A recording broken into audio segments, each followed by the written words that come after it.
by the way, the people who wrote the Constitution wrote in a whole section that says, hey, amend this as time goes on.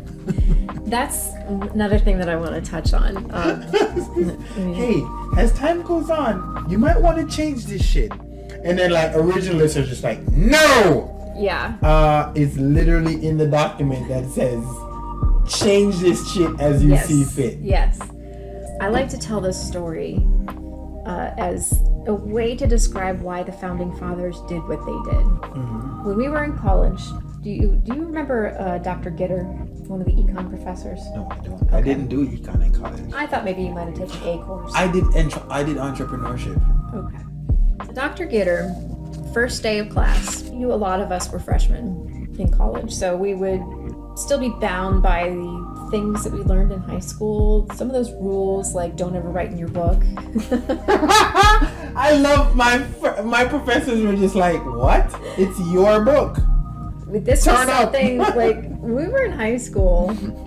We had to pay fines if we ever made any little mark in our book. So we were just like, don't ever write in your book. Dude, it's a big no. I love OU for that. I know. So the way that Dr. Gitter broke us of that habit, first day of class, he says, okay, open up your book to page 237. And I'm like, oh, okay. We're diving right into the lesson here.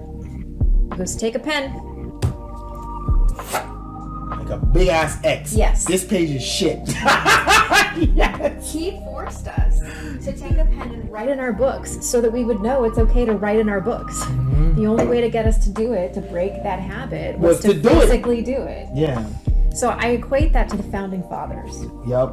Because the day they made the Constitution, they were just like, we need to amend this shit. Yes.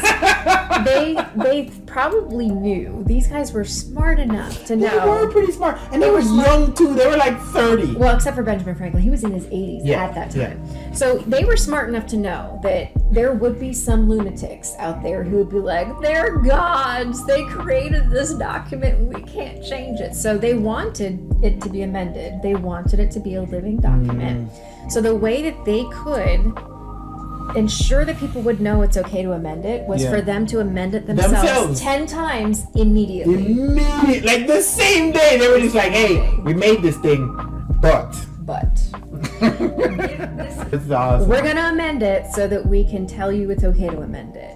And that's why I never really understood the originalist concept of, like, why would you think that it's not okay to make amendments or to interpret it a certain way that's somewhere progressed from 1789? That's really a conservative, like, not just conservative like as a political thing, but like whether it's cultural, religious, or like political, where it's just like the old way is fine. And it's usually the people who are like, the old way is fine because it benefits me. Exactly. It's only because it benefits me why I'm a conservative.